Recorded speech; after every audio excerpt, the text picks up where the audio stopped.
Hey Yuri, are you kidding me? Your company is in the news. Yeah, yesterday, the boss sent me a line message saying that I don't have to come in tomorrow. I won't get paid either. Hello, I'm Moko. I'm a Korean woman who studied economics in Seoul, Korea, and finally joined a famous company. The pride of the days when it was called the police station was gone, but the atmosphere of the town and the hearts of the people have changed drastically since the 1990s. Companies are going bankrupt one after another, real estate prices are constantly rising, household debt is ballooning, and the country is incompetent. Amidst all this, the Korean woman begins to have doubts. What is trust? From her perspective as she tries to find the answer in Japan, she depicts the current state of the Korean economy and what is truly important for people to live. Please watch until the end. My name is Soyo. I was born in Seoul and raised in Seoul. I'm now a university graduate. As you might expect from an economics major, I had big dreams when I was a student, like changing the future of this country. But to be honest, I've been thinking a lot lately that those days were probably the most peaceful. Towards the end of my third year of college, the novel coronavirus was starting to cause a stir around the world. I was doing an internship at the time and had just received a job offer, so I was feeling elated. But when I saw the word pandemic on the news, I had a bad feeling. At first, they were calling it a police cell, and praising South Korea's response from all over the world, and to be honest, I was a little taken aback. We're an advanced country after all. But that was only what was happening on the surface. Behind the scenes, my friend Yuri's company had gone bankrupt. She had only been there for 1 year as a new graduate, and then the whole company suddenly disappeared. Yuri, are you kidding me? Is your company in the news? Yes, the president sent me a line message yesterday saying that I didn't have to come in tomorrow. He wouldn't pay me either. I thought that was a given, but it was true. She wasn't the only one. In the span of a few months, many companies had gone bankrupt, and my seniors were crying because they had suddenly lost their jobs. At the time, my company was still somehow holding on, but the office was getting smaller, and we were working remotely more and more, and there were more days when I didn't talk to anyone during lunch breaks. Hasn't everyone been on edge lately, sis? Of course they are. When the upper management falls silent, nothing good usually happens. Those words hit home. I had a vague feeling, if things continued like this, things would be bad. My company was in the advertising business, and most of our clients were small and medium-sized enterprises. Those small and medium-sized enterprises were disappearing one after another. The number of projects decreased dramatically. The budget was cut. Employees were gradually disappearing. And then, in the fall of 2021, the idea of voluntary retirement finally came around. At that time, I had also taken out a loan and had just rented a house. Even though I was in my first year of working life, I pretended to be nice and rented a nice one-room apartment. But the monthly payments were harder than I thought. And real estate prices were rising rapidly. My parents were telling me that the rent would be raised next year, and my friends were in a similar situation, and they all said in unison that it was hell on earth. Hey, isn't Korea a country that lives on debt? What do you mean? Because companies, individuals, and the country are all in debt. No one is trusted, so it feels like everything is running on borrowed money. That statement made me gasp. It's true that Korea has a very high ratio of household debt to GDP. When I studied it in college, my professor said that it was unusual for an advanced country, but I didn't really feel it at the time. It was just a number. Now it really hits home in my life. Everyone in the company is working hard, barely making ends meet. But during Slack conversations, a heavy atmosphere suddenly fills the air. When someone mentions that they've invested a whole lot in the company today, everyone falls silent for a moment. Then, in the winter of 2022, a piece of news broke. Korean companies' debt has reached an all-time high, and the Financial Supervisory Commission is launching an emergency investigation. The Financial Supervisory Commission is like the Financial Services Agency in Japan. It's unusual for an organization like that to be talking about an emergency investigation. My professor used to say, a market that has lost its credibility has nothing to fear. But I live in a country that is losing its credibility. Where is this country headed? I wanted the answer.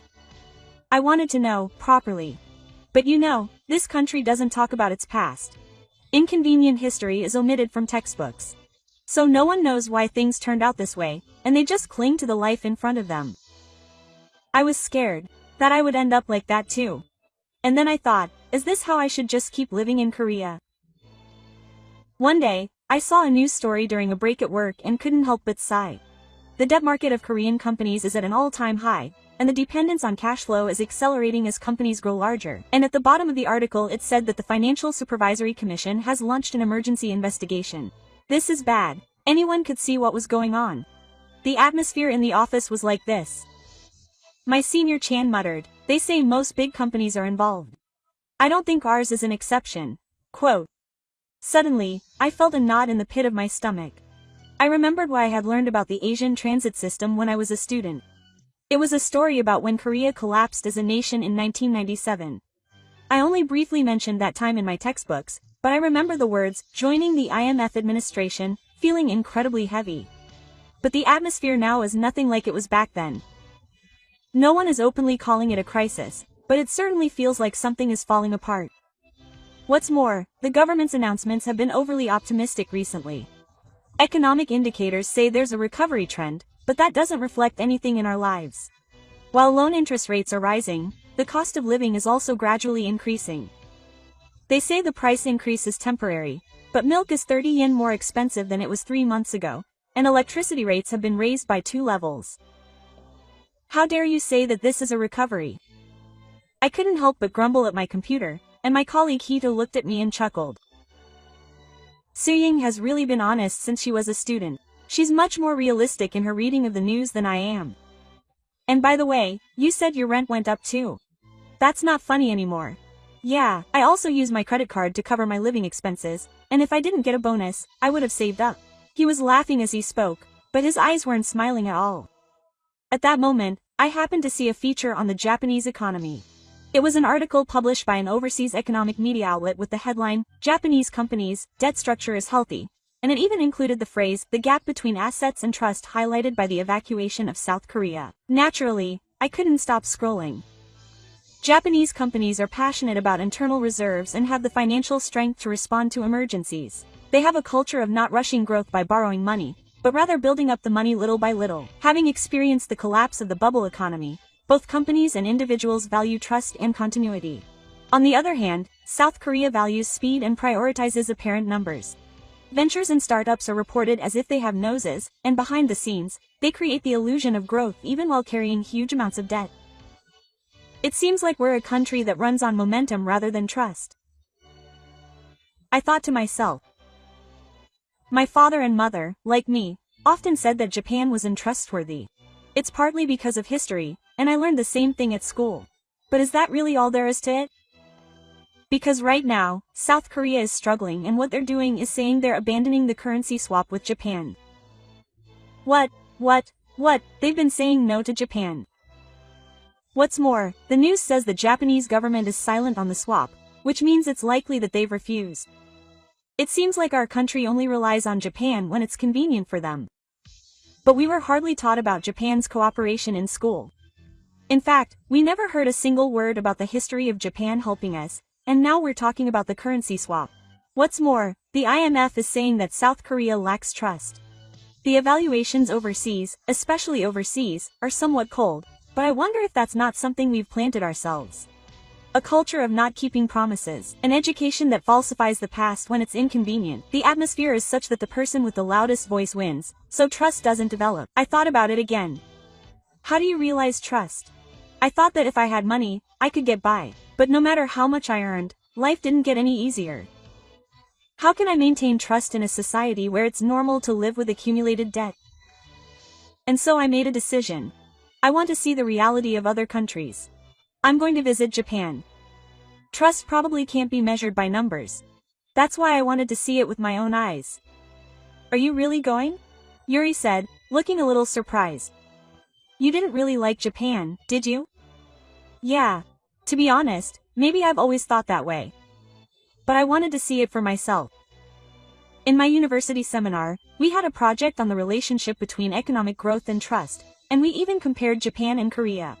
But at that time, I was still mentally convinced that Japan was a sneaky country and Korea was a victim, so I didn't really absorb the content. But now, real life teaches me painful lessons. I wanted to know what the differences were, not just the feelings that someone had instilled in me, but the things I experienced firsthand. Besides, I've always been taught not to lose to Japan, haven't I? Yeah, the half-day education that told me not to buy from Japan and to protect my own country. But on the other hand, the town was overflowing with Japanese products. Anime, manga, and cosmetics were all hugely popular in Korea, but the school media said that Japan was evil. It was kind of contradictory. Also, when I was job hunting, a senior told me something that shocked me. A certain major company was slammed on social media just because they do a lot of business with Japan. It's called Shin Nippon Corporation. Isn't that strange? They talk about a global society, but they act on emotion and end up cutting themselves off. I would feel suffocated if I stayed in a country like that. I started preparing little by little to go to Japan. I found a program that wasn't really a study abroad program, but a long-term program that combined language and economics training. There were no problems with the visa, and the company agreed to let me work for 6 months as part of my personal growth. When I told the non-Japanese about it, he seemed a little sad. Soo-young, I'm scared that I'll end up like a Japanese person when I get back. No, that's impossible with my personality. But somehow, I felt a strange sense of guilt, like going to Japan was a betrayal. That's because Japan has always been said to be an untrustworthy country. But that guilt was outweighed by my desire to know what was really right. One day, when I told my father about going to Japan, he reacted harshly, as expected. Why Japan now? Have you forgotten your half-day mentality too? More than half-day, I just want to see the facts for myself. It's true. Korea has suffered. Have you forgotten that history? At that moment, I held back my tears but calmly replied, yes. I haven't forgotten. But you know, history isn't just about the past. What we who are living in the present leave behind for the future is also important. Quote, my father didn't say anything in response. After a moment of silence, the only sound in the room was the sound of someone sipping coffee. That night, my mother came quietly to my room. I support your decision. But don't push yourself too hard in Japan either. Quote, I was almost moved to tears by my mother's words. When it came time to go to Japan, there were many things to prepare. Arranging air travel, securing a place to stay, and checking language skills. I had chosen Japanese as my second foreign language in college, but my conversational ability was almost zero. But I wanted to be able to speak it even a little in the next 6 months. And above all, mental preparation. To see Japan as a country without prejudice, and to feel for myself how it differs from Korea. Okay, I'll see it all with my own eyes. That night, I opened my suitcase. I didn't have much to carry, but I was determined to bring it with me. The moment I landed at Narita Airport, I felt a strange sensation. The air was quiet. Well, it wasn't completely silent. There were people around and announcements were being made, but it was somehow organized. No one was yelling, and no one was disrupting the line. Wait, is this really an airport? I almost blurted it out. The immigration procedures were smooth, and when the immigration officer smiled and said, "Thank you for your hard work" in Japanese, my heart sank a little. Why was I so moved by such a seemingly ordinary smile? I took the train from the airport to Tokyo Station, dragging my suitcase. There were a lot of Japanese signs, which was helpful, and the directions were very polite, so I was able to get around without getting lost. What surprised me the most was the manners on the train. No one was talking. They were either looking at their phones, reading, or had their eyes closed. There was no one making noise. It seemed like everyone was following the rules of not bothering others. Amazing. I think I had my mouth open the whole time. The share house I was staying in was in a quiet residential area in Tokyo. The manager also explained things to me carefully, and a Japanese woman who lived in the same building told me to let her know if I had any problems. The next day, I visited a local credit union, which is a regular location for the program. Apparently, in Japan, in addition to banks, there are community-based financial institutions like this, which are closely connected to local small and medium-sized businesses and residents.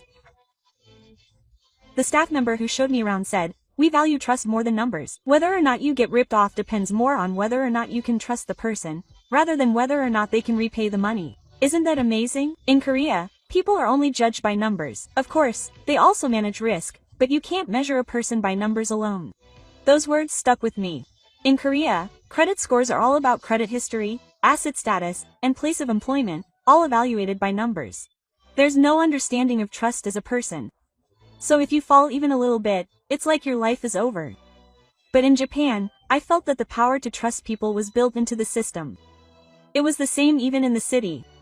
For example, there are unmanned sales booths lined up, with only a sleeping card, and a box to put money in. No one is watching, but people still buy things. I can't believe it. Or maybe it's because they trust each other that it works. Convenience stores in Japan are also well organized, with cashiers closed. No one shouts, and no store clerks throw products. The same goes for traffic rules. No one crosses the street when the light is red. Even people in a hurry stop properly. I think that's what a culture of trust is like here in another world. When someone follows the rules, others follow them too. When someone is kind, you become kind too. And that chain continues on and on. In Korea, when someone breaks the rules, it's okay for me to do the same. The culture of shortcuts is the norm. But here, there's an atmosphere where betraying trust is seen as uncool. When I went to a nearby supermarket in the evening, an old lady behind me at the cash register saw the sweets I had bought and said, "Those are delicious. Do your grandchildren like them too?" Huh? Oh, thank you. She was so natural and kind. Just those words made me feel relieved. I felt like I was in a proper human world now. It's been a month since I came to Japan. At first, I was often confused by the cultural differences, but now I've gotten used to it. The atmosphere of the city, the way people speak, the flow of time, everything is slower but more orderly than in Korea. I also attended seminars hosted by the local business conference every week. They used themes such as credit transactions and supporting local industries, and even students could freely observe.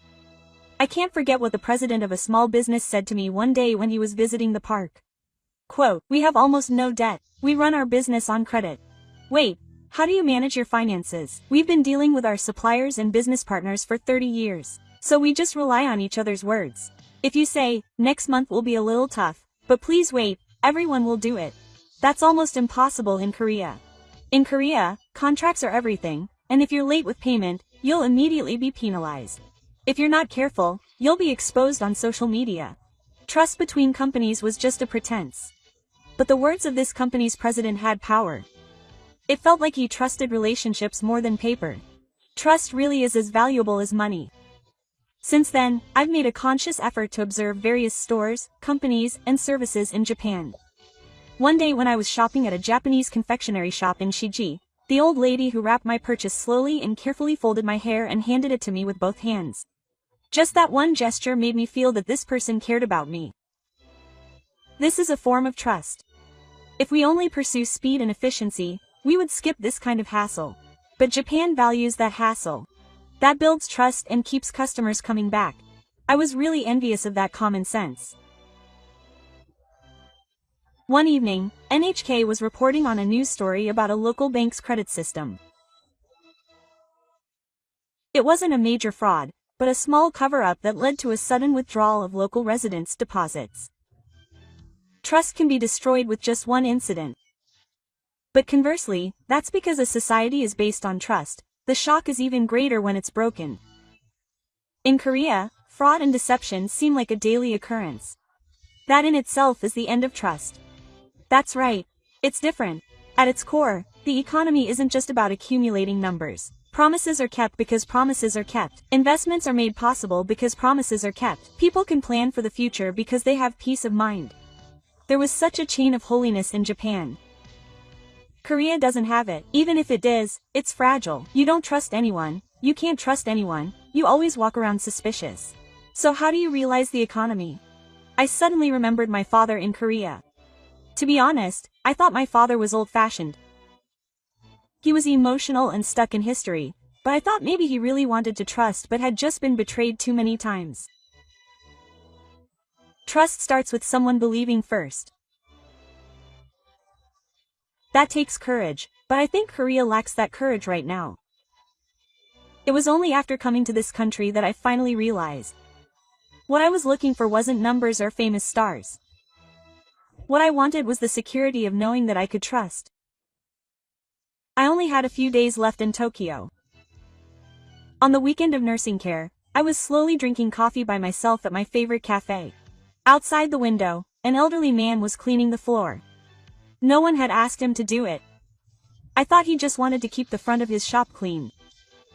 This is what it means to do something even if no one is watching. It's not because someone will praise you, it's not like you're being evaluated by anyone, but living a life that is trusted is an accumulation of such things. Thinking back, in Korea, I was always concerned about what others thought of me. Strengthening, rankings, likes on social media, all of these were other people's measures. But since coming to Japan, I've had more time to think about what kind of person I want to be. I learned in this country that trust isn't something that falls from the sky, but rather the accumulation of daily actions. Be kind to people. Keep promises, tell no lies and express gratitude. These commonplace things even support the economy. And because trust doesn't show up in numbers, it's something that's not easy to regain. The day before I left, I wrote this in my diary. Even after returning to Korea, I want to continue being a believer. Instead of blaming someone else, I want to start by changing myself. Trust takes courage. But I think that's the only way to change the future. A few days after returning home, the atmosphere in Seoul was still heavy. On the train, everyone was staring at their smartphone screens as if they were fighting with someone else. On the town bulletin board, there were suspicious posters that mixed criticism of the government with false information. At work, the atmosphere was getting stronger and stronger that things were going to be dangerous if things continued like this. But I was a little bit bought in. When everyone in the meeting laughed at someone's remarks, I was able to say, I'd like to hear their opinions properly. When a new staff member at a local cafe made a mistake with my order, I laughed and said, it's okay, don't worry about it. Quote, no one might be watching. But I was watching. About myself. I want to be someone who can continue to trust even one person. That's what I thought. When I met Yuri for the first time in a while, she laughed a little and said, you know, you've become a little softer since you went to Japan. You used to be a lot more tense. Are you kidding me? Seriously? I don't realize it. But I think it's good. When you say things like that, I wish there were more of you out there. Then I'll spread the word. Your talk about trust is kind of high-minded, isn't it? It's a little creepy. But deep down, I was a little happy. I haven't completely given up on this country yet. Even if the economy is in shambles, trust is collapsing, and the future is unclear, I want to plant the small seeds of faith there. If even one person can do that, I want to be the start of it. Various opinions were received from people overseas on this topic, so here are some of them. Korea is taking actions that will cause it to lose trust. Even if there is no trust, there is no need to wonder why. The difference between Korea and Japan is clear. Koreans are selfish. Japanese are considerate. Just that difference makes the difference in their standing in the eyes of the world clear. What did you think?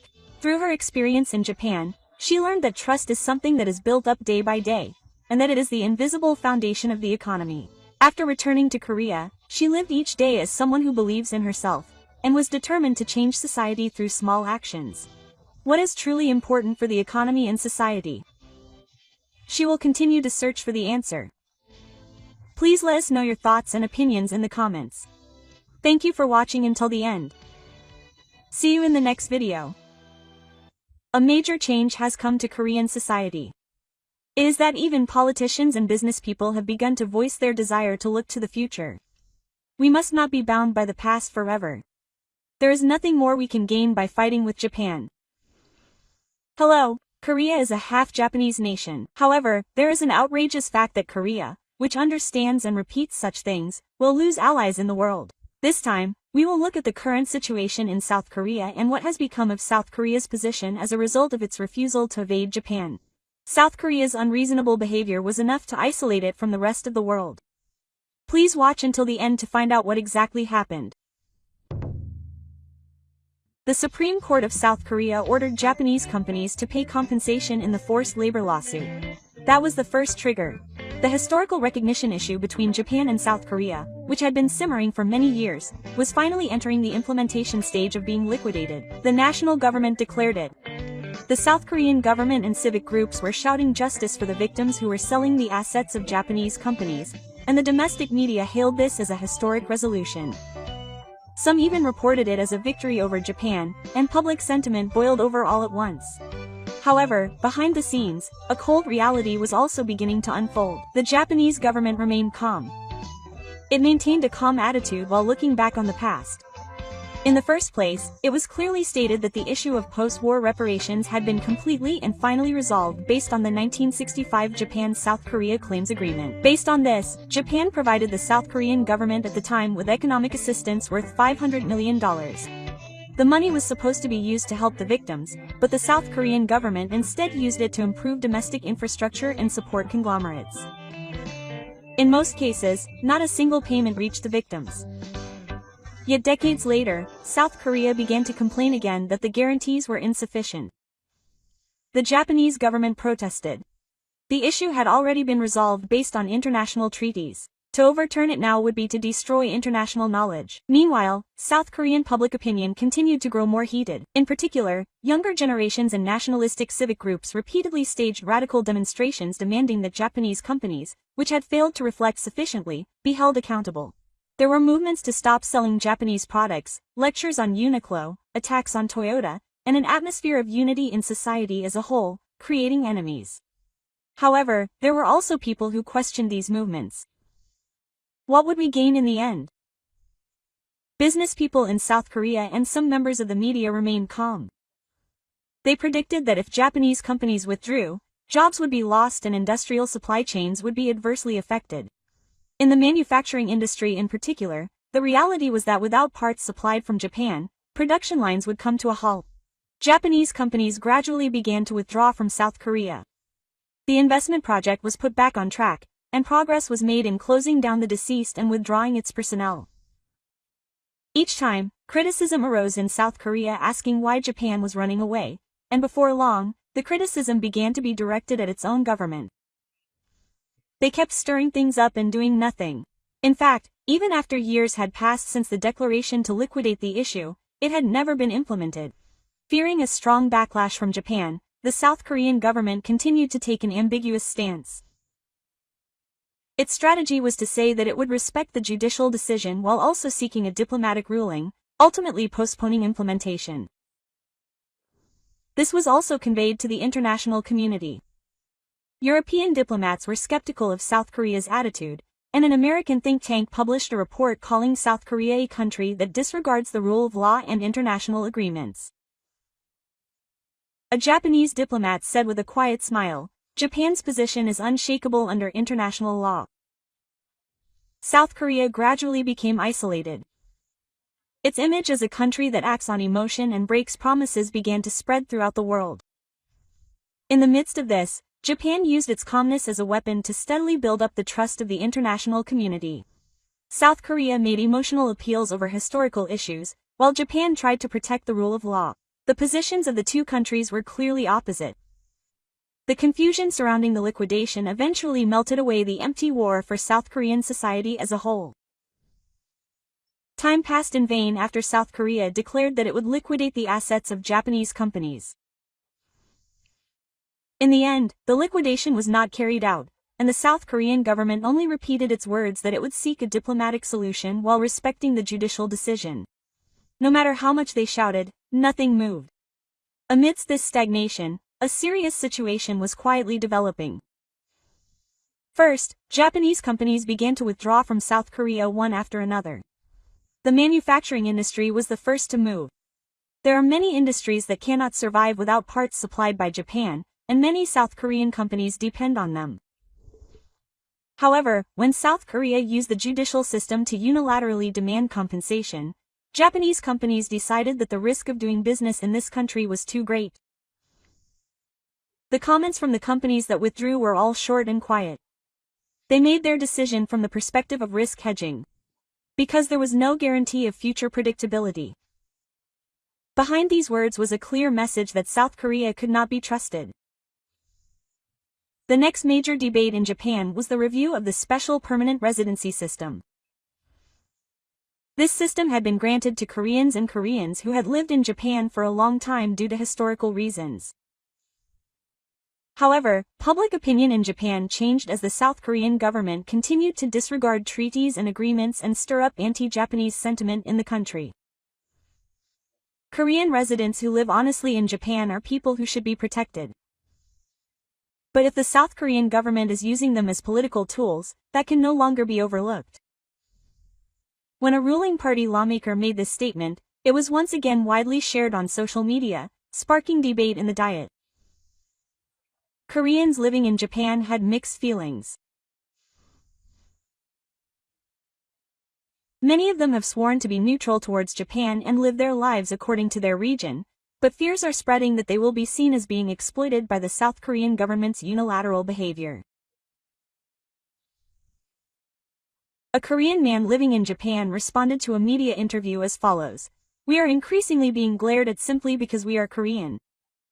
It's not that we agree with the way our home country is doing things. We just want to live quietly. The out-of-control attitude of the South Korean government is causing suffering even to its own citizens living overseas." Meanwhile, voices calling for justice were once again rising in South Korea.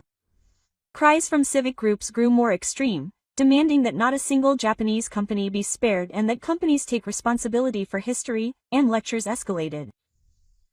Harassment of employees also began to occur at some companies.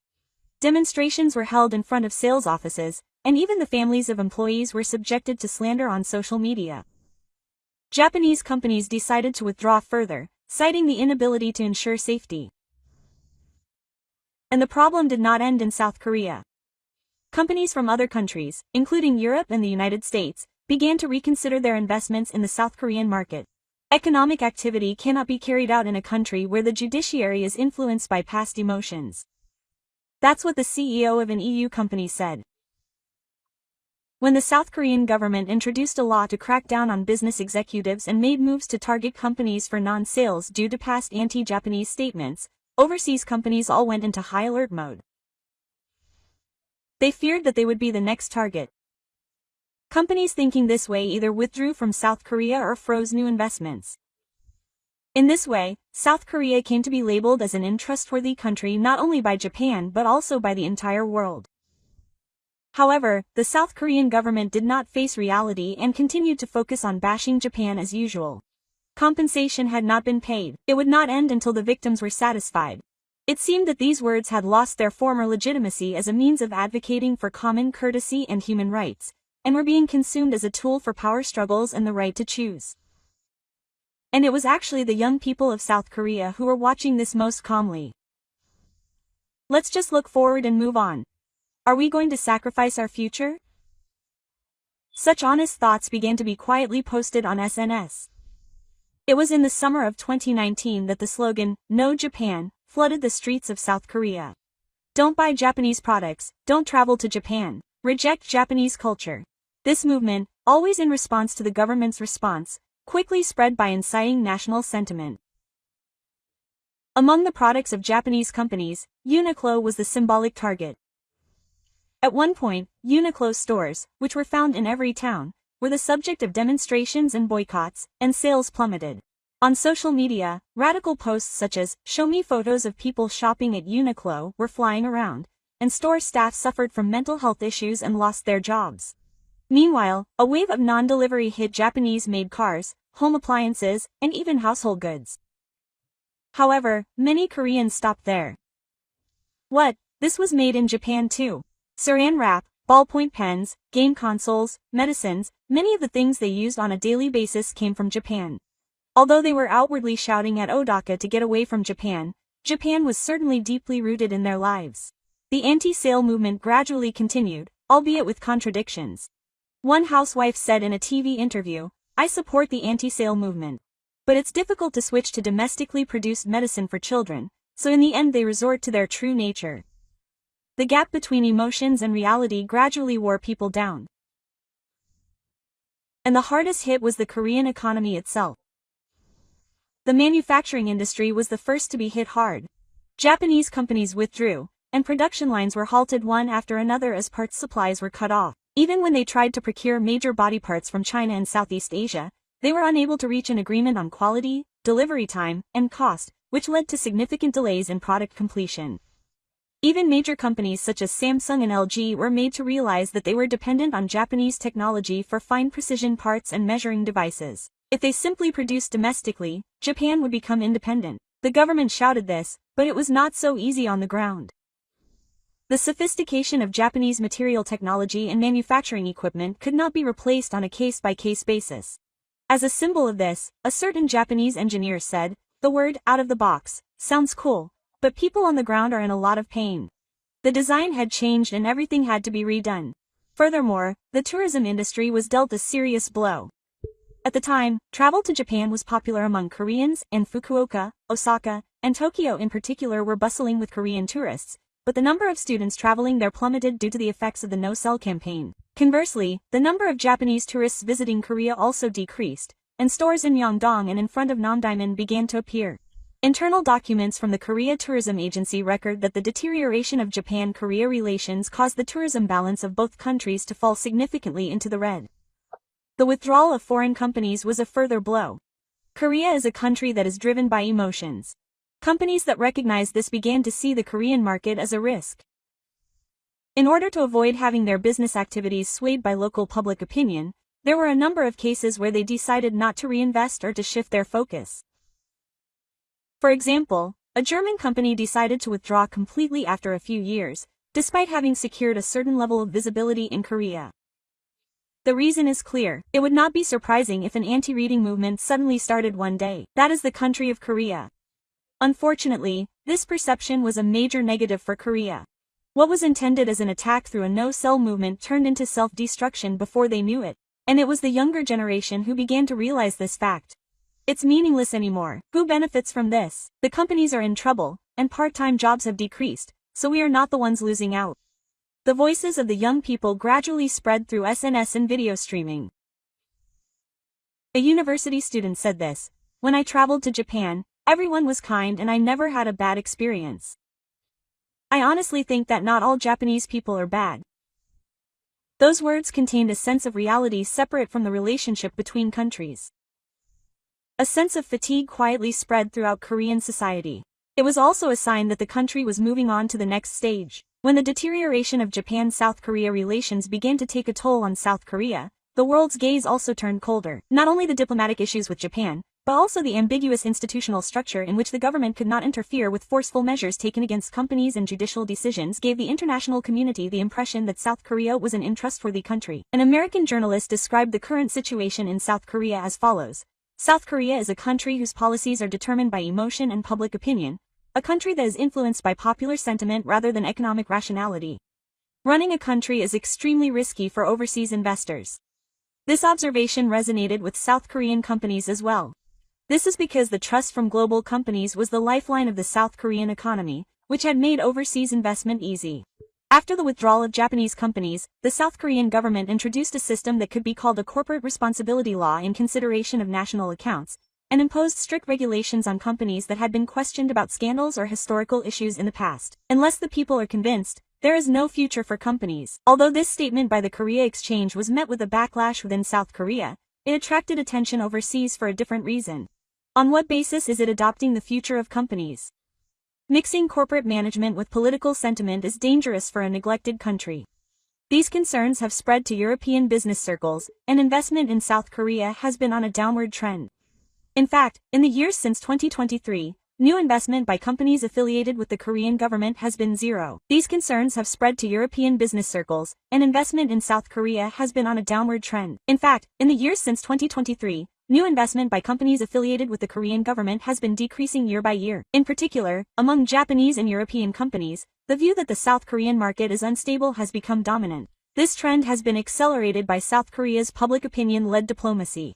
Every time the government changes its stance in response to public sentiment, international agreements have been shaken. Both the 2015 Comfort Women Agreement and the 2018 Cho-Yong-Gwang ruling were originally issues based on agreements and treaties between state officials. However, in South Korea, there has been a growing stance of protecting these agreements on the grounds that the public is not convinced and that they are emotionally unacceptable. As a result, some in the U.S. Congress have begun to call for a re-evaluation of South Korea's diplomatic credibility. A State Department source said, "How can you build a stable partnership with a country that repeatedly goes back on its promises?" This has become a common question not only for Japanese but also for leaders in the U.S. and Europe. As such, South Korea's instability has become apparent in the area of corporate management. In particular, the bills introduced by the South Korean government as part of its reform of the chaebol conglomerates, which included tougher penalties for managers and penalties for shareholders, were a warning sign for overseas investors. Running a business in South Korea is now a gamble. They say, the South Korean market is attractive to consumers, but it lacks credibility as a country and is not an environment in which to continue doing business safely. Furthermore, South Korea's stated intention to abandon manufacturing has come to be seen as ironic around the world. In reality, it is internationally known that South Korea is heavily dependent on Japanese products for reactionary machinery, precision machinery, and medical components. Despite this, the South Korean government has repeatedly made exaggerated statements about its success in domestic production, and experts both at home and abroad have dismissed this as propaganda and untrustworthy.